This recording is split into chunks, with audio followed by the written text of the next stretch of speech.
Good morning, my dear students. How are you? I hope you all are well.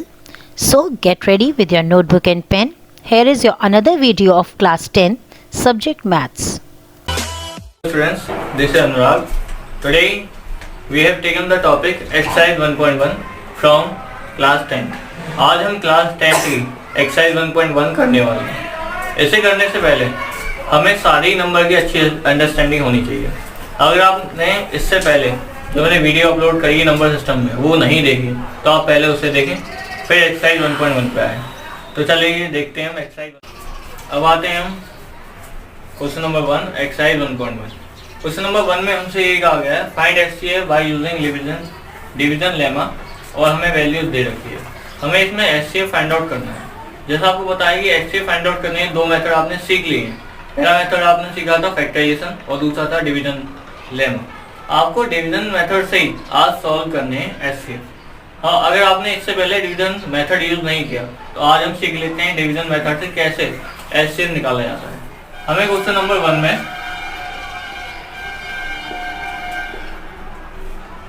जो given value दे रखी है वो दे रखी है 135 और दूसरी दे रखी है 225। तो हम यूज करेंगे division lemma method HCF find out करने के लिए। तो by applying division lemma to obtain HCF. अब हमने डिवीजन मेथड जो यूज किया है इसमें हमें ये देखना होता है कि कौन सी डिजिट ग्रेटर है और कौन सी स्मॉलर है। आपको इजीली दिखाई दे रहा होगा 225 ग्रेटर है 135 से। अब जो वैल्यू ग्रेटर होती है वो डिविडेंड बनती है, 225 बीच में आएगा और 135 है वो डिवाइजर बनेगा ऐसे। अब इसमें जो डिवीजन लेमा मेथड होता है इसमें ये कहा जाता है जब आप डिवाइड करेंगे इसे पूरा आगे सॉल्व करेंगे तो जिस डिवाइजर से हमारे पास जीरो मिलेगा, मैं दोबारा बता रहा हूँ बहुत ही इंपॉर्टेंट बात है, जिस डिवाइजर से हमें जीरो मिलेगा वही डिवाइजर हमारा एचसीएफ कहलाएगा। तो देख लेते हैं। सबसे पहले हम देखेंगे इसे, तो ये 1 टाइम जा रहा है 135, यहाँ माइनस किया 0 आया 12 से 90। अब हमारे पास रिमाइंडर बचा हुआ है जो हमारा डिवाइजर होता है, फिर वो अगेन डिविडेंड बन जाता है 135 आएगा बीच में। अब हम देखेंगे कितने टाइम जा रहा है, ऑब्वियसली 1 टाइम जा रहा है। अब माइनस किया 45 रिमाइंडर आया। अब जो 90 है वो हमारा बन जाएगा डिविडेंड। अब मैंने 90 लिखा, 2 टाइम्स में ये कंप्लीटली डिवाइड हो जाएगा। अब हमने ये देखा, ध्यान से देखिए अब इस स्टेप पे 45, ये जो डिवाइजर है, डिवाइजर तो हमारे पास बहुत है, 135 डिवाइजर है, 90 डिवाइजर है, 45 डिवाइजर है, पर 45 ऐसा डिवाइजर है जिससे मुझे 0 रिमाइंडर मिला है। इसलिए मैं यही कहूंगा 45 जो है वो हमारा एचसीएफ है। तो हम लिखेंगे 45 is the HCF of 135 and 225। I hope आपको समझ में आया हो। इसमें हमने 135 और 225 का बाय यूजिंग डिवीजन लेमा हमने पूरा इसका एचसीएफ फाइंड आउट किया है। अब आते हैं क्वेश्चन नंबर 2 में।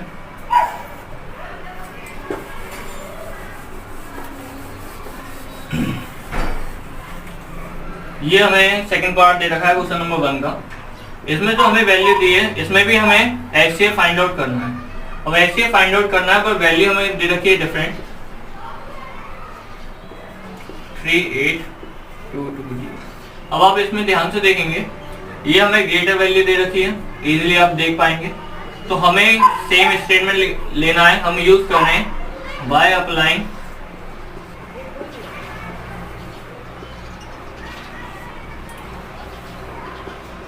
Division lemma we obtain. हमें सबसे पहले ये देखना है इसमें ग्रेटर वैल्यू कौन सी दे रखी है। आपको दिखाई दे रहा है इजीली 38,220 हमें ग्रेटर दे रखी है 196। तो हमने जो डिविडेंड है वो ग्रेटर वैल्यू को लिया और डिवाइजर स्मॉलर वैल्यू को लिया। अब आप यहाँ देखेंगे अब हम 2 टाइम्स करेंगे तो वो 132 से ज़्यादा चले आएगा, तो हम इसे लेंगे 1 टाइम तो आएगा 196। 12 से ये, फिर यहाँ बचा 7, 17 से ये, यहाँ बचा 8, 2 में से 1 आएगा। ये हमारा डिवाइड करने में बचा। अभी और डिवाइड चले आएंगे, आगे वैल्यू है, हमने 2 आगे नोट डाउन किया। अब मेरे पास ये है। अब आप इसे देखेंगे, इससे आप देखेंगे तो ये 10 टाइम 1960 आएगा, तो ये 9 टाइम्स आएगा हमारा। देख लेते हैं 9 टाइम में क्या आने वाला है। 54, 4 यहाँ पे, 5 यहाँ पे, 81, 86, 9 और ये 70, ये हमारा आएगा 9 से मल्टीप्लाई करने से। लिख लेते हैं। 12 से ये 8, 5 आ गया, 15 से ये 9।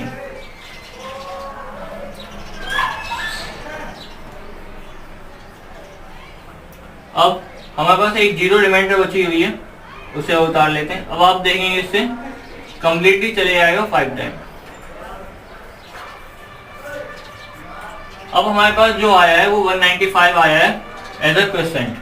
अब मैंने आपको जो बताया था वही स्टेटमेंट में रिपीट कर रहा हूँ। मुझे ऐसा डिवाइजर चाहिए जिससे रिमाइंडर 0 आ जाए। तो आप ध्यान से देखेंगे, यही ऐसा डिवाइजर है जिससे हमारा 0 आ गया।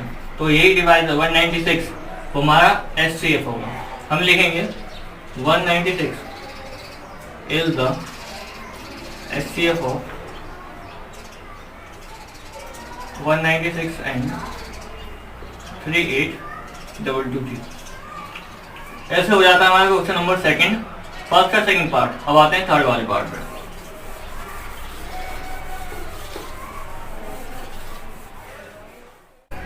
अब आते हैं क्वेश्चन नंबर 1 के थर्ड वाले पार्ट में। इसमें जो हमें वैल्यू दे रखी है वो दे रखी है 867 एंड 255। अब आप देखेंगे इसमें वही हमें यूज करना है जो लास्ट टाइम किया था, बाय अप्लाइंग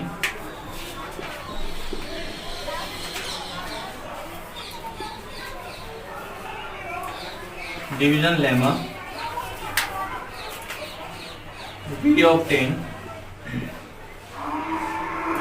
अब हमें ये देखना है कि जो दोनों वैल्यू हमें गिवन है उसमें ग्रेटर वैल्यू कौन सी है। तो आपको इजीली दिखाई देगा 867 जो वैल्यू दे रखी है वो हमें ग्रेटर दे रखी है। अब इसमें जो हमें ग्रेटर वैल्यू दे रखी है वो हमें ये बनती है डिविडेंड, और जो हमें स्मॉलर वैल्यू दे रखी है वो है डिवाइजर। अब आप डिवाइजर में देखें 255 कितने टाइम से जाएगा, तो आपको दिखाई दे रहा होगा 3 टाइम से जाएगा। मल्टीप्लाई करके देखते हैं क्या आएगा।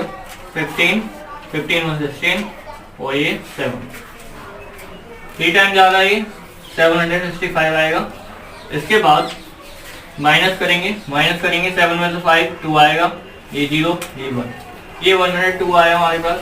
अब ये दोबारा और जाएगा नहीं, इसलिए हम जो हमारा डिवाइजर है उसे हम ले लेंगे एज अ डिविडेंड। डिविडेंड लेने के बाद अब हम देखेंगे ये कितने टाइम जा रहा है, तो ये 2 टाइम जाएगा और यहाँ आएगा 204। माइनस किया मुझे मिलेगा 51, और फिर हम डिवाइजर को ले लेंगे एज अ डिविडेंड। लेने के बाद 2 टाइम से कंप्लीट चले जाएगा। तो जैसा मैंने आपको बताया, इंपॉर्टेंट लाइन जो मैंने बताई थी आपको वो ये थी, ऐसा डिवाइजर मुझे फाइंड आउट करना है जिससे 0 आ जाए। तो मेरा 51 ऐसा डिवाइजर है जिससे मेरा रिमाइंडर 0 आ रहा है, इसलिए ये 51 हम कंसीडर करेंगे एज अ SCF। तो हम लिखेंगे 51 is the SCF of 857 and 255। इस वाले पार्ट में हमने ये देखा कि हम किसी भी SCF फाइंड आउट करने के लिए कैसे हम डिवीजन लेमा मेथड यूज कर सकते हैं। अब आते हैं आगे वाले क्वेश्चन पे, क्वेश्चन नंबर 2 पे। क्वेश्चन नंबर 2 में हमें थोड़ा डिफरेंट टाइप का क्वेश्चन दे रखा है जो अभी तक हमने किया था। SCF फाइंड आउट नहीं करना उसमें क्या करना है, उससे पहले हम आते हैं, थोड़ा बेसिक आपको मैं समझा रहा हूँ, वो आप ध्यान से देखें। अब आपके जो डिवीजन लेमा जो थ्योरम है उसमें आपको बताया गया किसी भी नंबर को हम A के इक्वल में रख सकते हैं। A हमें सपोज करना होता है, A हमें सपोज क्यों करना होता है, इसका रीजन, अगर हमारे पास 18 है, सपोज किया मेरे पास कोई वैल्यू है 18, अगर मैंने 18 का डिवाइड किया 5 से तो ये 3 टाइम्स जाएगा और यहाँ पे 15 आएगा, 3 रिमाइंडर आएगा।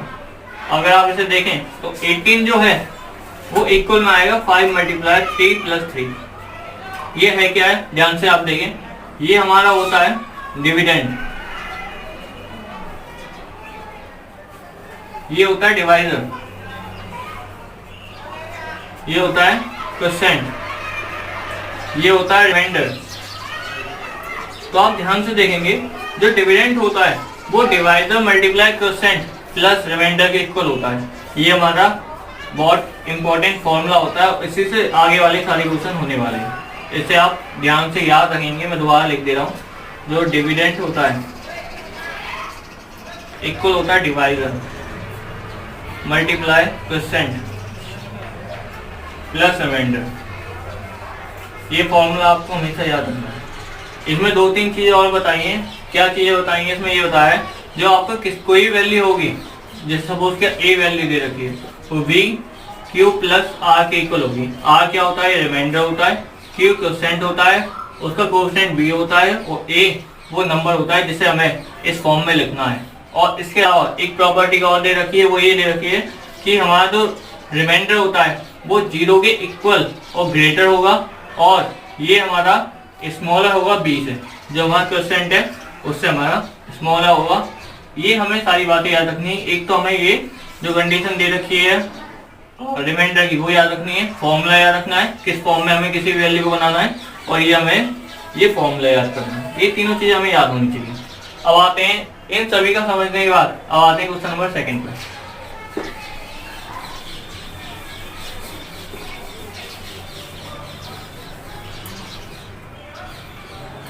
क्वेश्चन नंबर 2 में हमसे ये कहा गया है आपको वैल्यू शो करनी है कि कौन सी वैल्यू ऑड है कौन सी इवन है। अब जो वैल्यू दे रखी है वो मैं बता दे रहा हूँ। पहली वैल्यू दे रखी है 6q + 1 + 3 + 5, ये वैल्यू आपको दे रखी है। ध्यान से देखना, एक बहुत छोटी बात आपको बता रहा हूँ। अगर कोई वैल्यू 2 से डिवाइड हो जाती है, 2 से कंप्लीट अगर कॉमन आ जाता है उसमें, तो वो वैल्यू हमारी इवन होगी, और जो वैल्यू जिसमें 2 कॉमन नहीं आ रहा, जो 2 से डिवाइड नहीं हो रही, वो हमारी ऑड है। तो हमें ये शो करके बताना है कि ये 3 वैल्यू इसमें 2 डिवाइड नहीं होगा, इसमें 2 कॉमन नहीं आएगा। तो देख लेते हैं, अगर हमें कोई भी वैल्यू ऐसे दे रखी है तो आपको पता है अगर हम जनरल फॉर्म जो होती है हमारी ये BQ + R A = मैंने अभी ये फॉर्मूला बताया था। अगर आप इसमें ऑब्जर्व करें तो B की वैल्यू आपको मिल जाएगी 6, ये इसमें कोई प्रॉब्लम नहीं होगी। और मैंने आपको एक फॉर्मूला और बताया कि जो R होता है रिमाइंडर 0 से इक्वल होगा, ग्रेटर होगा, और B से छोटा होगा। अब ध्यान से देखना, B से छोटा है मतलब 6 से तो छोटा है और 0 से बड़ा है, तो R की वैल्यू कितनी हो जाएगी, 0 भी हो सकती है, 0 के इक्वल होती है, इससे बड़ी होगी 1 हो जाएगी, 2 हो जाएगी, 3 हो जाएगी, 4 हो जाएगी, 5 हो जाएगी, 6 नहीं होगी, उससे B से हमेशा रिमाइंडर छोटा रहता है। ये हमारी थ्योरम कहती है। तो हमने B और R की वैल्यू से फाइंड आउट कर ली है। अब देखते हैं क्वेश्चन कैसे करने वाले हैं। सबसे पहले हमने अज्यूम किया let A is a positive integer where R is the remainder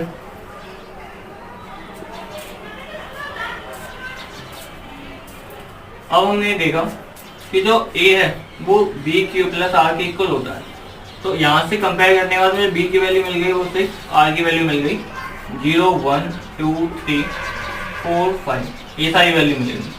और ये कहाँ से वैल्यू मिली है, ये मुझे बाय यूजिंग दिस फॉर्मूला मिली है, जो थ्योरम ने बताया कि 0 जो होता है वो स्मॉलर और इक्वल होता है R के, और स्मॉलर होता है B से, ग्रेटर होता है 0 से और स्मॉलर होता है B से। ये सारी चीजें मिल गई हैं। अब हम क्या करेंगे, पहला केस लेंगे, केस 1। ध्यान से आप देखना, इसमें पहले केस में क्या करते हैं, अब रिमाइंडर इतने सारे हैं तो रिमाइंडर पहले ले रहे हैं 0।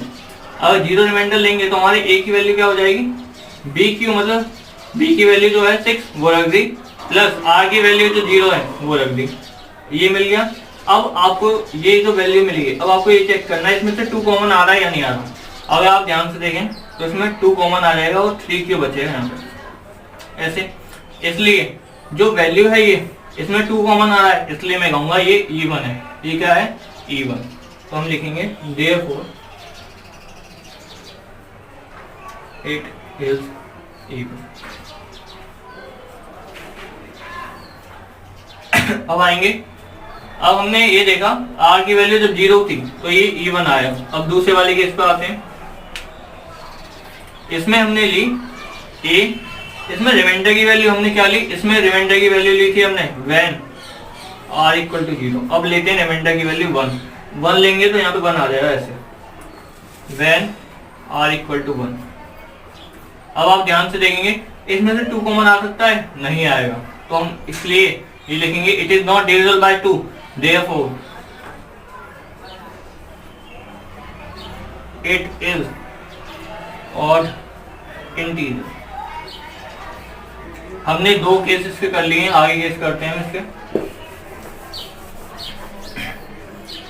थर्ड वाले केस पे आते हैं, इसमें हमें लेना है रिमाइंडर, हमने 0 ले लिया, 1 ले लिया, अब लेते हैं 2।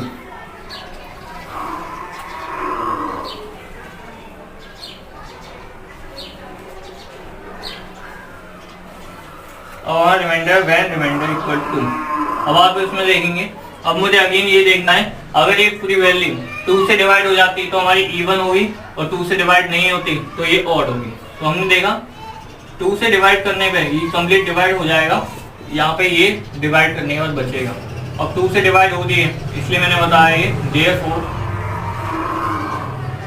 It is even. केस 4 पे आते हैं,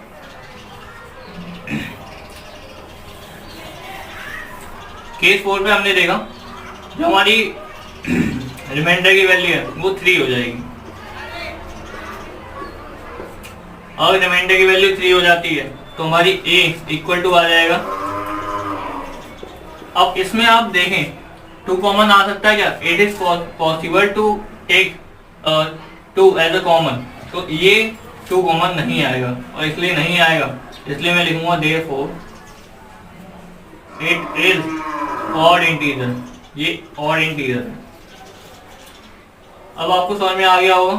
केस 5 पे आते हैं, इस पे हम a की जो वैल्यू है वो रिमाइंडर के साथ लेंगे 4, when r equal to 4। Remainder हमने 4 लिया, 4 लेने के बाद इसमें हमने देखा 2 कॉमन आ रहा है, पॉसिबल है 2 कॉमन लेना, तो 2 कॉमन लेने के बाद यहाँ बचेगा 3q प्लस 2। अब ये 2 कॉमन आ गया इसलिए मैंने लिखा therefore it is even integer. इससे होने के बाद लास्ट वाले केस में आते हैं। एक केस में आप देखेंगे जो हमारा बचा हुआ है रिमाइंडर वो 5 बचा हुआ है बस, तो 5 ले लेते हैं व्हेन r इक्वल टू 5। अब एक जो है हमारा इसमें से कॉमन नहीं आ पाएगा, आप ध्यान से देखें तो 2 कॉमन नहीं आ पाएगा, इसलिए मैं कहूंगा ये ऑड इंटीजर होगा, इट इज ऑड इंटीजर। ये सभी करने के बाद आप क्वेश्चन में देखिए आपको पूछा गया है ऑड इंटीजर फाइंड आउट करने हैं। हमने सब देख लिए कौन सा इंटीजर इवन है और कौन सा ऑड है, तो इजीली आप बता सकते हो। आप कहोगे +1 +3 वाला और +5 वाला, ये तीनों ऐसे मिले थे जो हमारे थे odd, are the odd integer. अभी हमने क्वेश्चन नंबर 2 में ये देखा अगर हमें कोई नंबर दे रखा है उससे हमें ये चेक करना हो कौन सा वो इवन है या ऑड है, तो हम 2 कॉमन लेके देखेंगे। और इसके अलावा हमने 2 फॉर्मूले और देखे, डिवीजन लेमा थ्योरम क्या कहती है हमने ये भी देखा। अब आते हैं क्वेश्चन नंबर 3 पे, आपको समझा देता हूँ।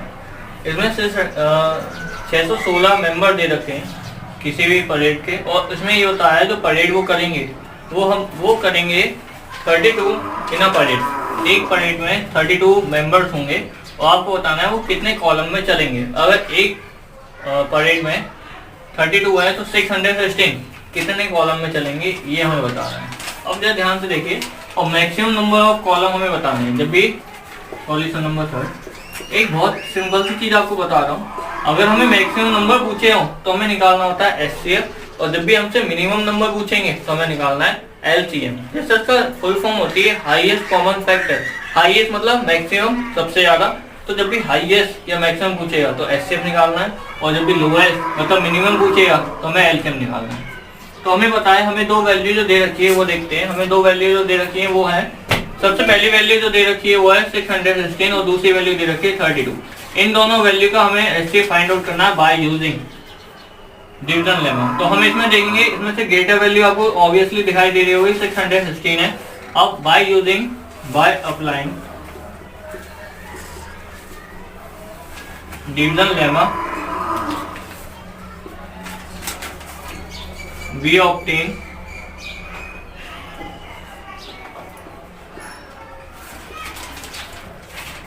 अब जो हमारी स्मॉलर वैल्यू है वो हमारी डिवाइजर बन जाएगी, और जो हमारी ग्रेटर वैल्यू है वो डिविडेंड बन जाएगा। अब हम देखेंगे इसमें 1 टाइम जाएगा ये 32, यहाँ से माइनस किया 11 से 2 जाएगा, यहाँ 9 बचेगा, और यहाँ बचा 5 में से 3 जाएगा 2 बचेगा। अभी यहाँ से माइनस हो नहीं रहा, 6 उतार लूंगा मैं।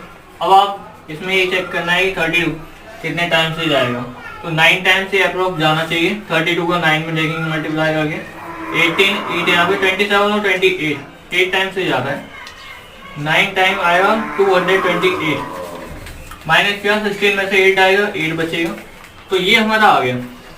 अब ये डिवाइड होना यहाँ पे हो गया बंद। अब हम लेंगे जो हमारा डिवाइडर है, एज अ डिविडेंड हम उसे यूज करेंगे। 32 हम यहाँ लिखेंगे।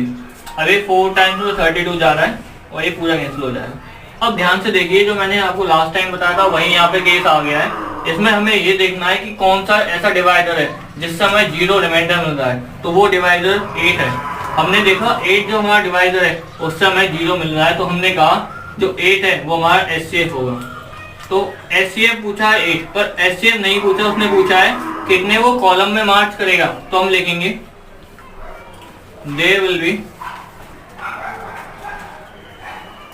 8 कॉलम। इसमें ये पूछा गया है कि कितने कॉलम में वो मार्क करेगा, तो जितने होंगे वो होंगे 8 कॉलम्स इन द परेड। ये हो जाएगा हमारा आंसर। अब हमने क्वेश्चन नंबर 3 देख लिया, क्वेश्चन नंबर 4 देखते हैं। क्वेश्चन नंबर 4 में क्या पूछा गया?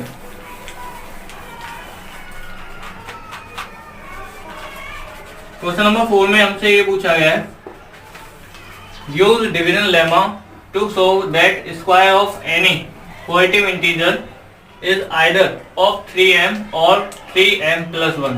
अब आपको ये बताना है किसी भी नंबर का जो स्क्वायर है या तो वो 3m होगा या 3m plus 1 होगा। अब आपको जो फॉर्म दे रखी है 3m और 3m plus 1, अगर आप इसे जनरल फॉर्म से कंपेयर करें a equal to b q plus r से, तो आपको मिल जाएगी b की वैल्यू जो है 3। अगर b की वैल्यू आपको 3 मिल गई है तो आपको पता है कि आपका जो फॉर्मूला है वो ये है कि जो रिमाइंडर है वो 0 से ग्रेटर या इक्वल होना चाहिए और स्मॉलर होना चाहिए b से। तो इससे आपको r की वैल्यू मिल जाएगी, वो होगा 0, 1 और 2, ये 2 वैल्यू मिल जाएंगी। तो इन दोनों वैल्यू को अप्लाई करके देखते हैं हमें कैसे सॉल्व करना है। सबसे पहले लेट किया हमने, let a be any positive integer and b equal to 3 and r equal to 0, 1 और 2। जैसे मैंने कंपेयर किया इन सब की वैल्यू निकाल दी है। इसके बाद बाय यूजिंग डिवीजन लेमा, एक ही जो वैल्यू होती है वो होती है बी क्यू प्लस आर। अगर इसी हिसाब से देखा जाए तो हमें आर की वैल्यू 3 बार लेनी है, एक बार 0 लेनी है, एक बार 1 लेनी है, एक बार 2 लेनी है। तो हम देखते हैं व्हेन केस नंबर 1 देखते हैं, जिसमें r की वैल्यू 0 होगी और r की वैल्यू 0 होती है तो हमारी a की वैल्यू वो हो जाएगी 3q प्लस 0। अब उसने कहा है कि हमें किसी भी नंबर का स्क्वायर चाहिए। ये किसी नंबर का स्क्वायर इस समय नहीं है तो स्क्वायरिंग कर लेते हैं। वो मिलेगा a square equal to 3q का स्क्वायर, इसमें आ जाएगा स्क्वायर करेंगे 9q स्क्वायर। अब हमें उसने कहा है या तो 3m की फॉर्म में हो या फिर हो 3m प्लस 1, तो इसमें 3 कॉमन लेना है। 3 कॉमन ले लेते हैं तो a स्क्वायर आ जाएगा 3 और कॉमन लिया 3q प्लस 1, ये आ जाएगा हमारा a स्क्वायर की वैल्यू आ जाएगी 3 ब्रैकेट में 3q स्क्वायर। तो हमें ये मिल गया वेयर। अब ये जो वैल्यू है वो m ले लिया हमने, m सपोज कर लिया, तो a स्क्वायर की जो वैल्यू है वो आ जाएगी 3m। हमें यही शो करना था कि किसी भी स्क्वायर की वैल्यू 3m या 3m प्लस 1 में आए, तो हमने 3m में शो कर दिया। अब आते हैं दूसरे केस में, जिसमें जो हमारी रिमाइंडर की वैल्यू है वो हमारी रिमाइंडर की वैल्यू होगी 1। अब हमारा जो नंबर है वो हो जाएगा 3q प्लस 1 में। अब दोनों साइड स्क्वायरिंग कर लेते हैं, स्क्वायरिंग बोथ साइड। ये आपको स्टेप यहाँ भी लिखना है। दोनों साइड आपने स्क्वायरिंग करी तो आप पे आ जाएगा a square equal to 3q plus 1 का होल स्क्वायर। इसे आप ओपन करेंगे तो आएगा a square equal to 3q का होल स्क्वायर, सीधा मैं कर देता हूँ, ये हो जाएगा 9q स्क्वायर प्लस b का स्क्वायर मतलब 1 plus 2 multiply a multiply b, ये हो जाएगा 6q। अब इसमें से हमें लेना है 3 कॉमन, तो इन दोनों में से 3 कॉमन आ रहा है, ले लेते हैं। a square equal to 3 common में लिया तो ये आएगा 3q स्क्वायर, और यहाँ बचेगा 2q प्लस 1 लास्ट में लिख दिया। ये पूरी वैल्यू हम m सपोज करते हैं कि 3q स्क्वायर प्लस 2q हमारी m हो जाती है, तो a स्क्वायर की वैल्यू आ जाएगी 3m प्लस 1। अब हमने ये देखा, या हमने जब देखा a की वैल्यू, हमने रिमाइंडर लिया 0, तो हमने a स्क्वायर की वैल्यू किसी भी पॉजिटिव इंटीजर की वैल्यू 3m में शो कर दी, और जब हमने लिया था रिमाइंडर 1 तो हमने देखा a स्क्वायर की वैल्यू 3m प्लस 1 की फॉर्म में। हमने बस दो ये फॉर्म दिखानी थी। यहाँ पे हम कह देंगे या तो वो 3m की फॉर्म में आएगा या 3m प्लस 1 की फॉर्म में आएगा, तो हम लिख देते हैं we can say that the square of any positive integer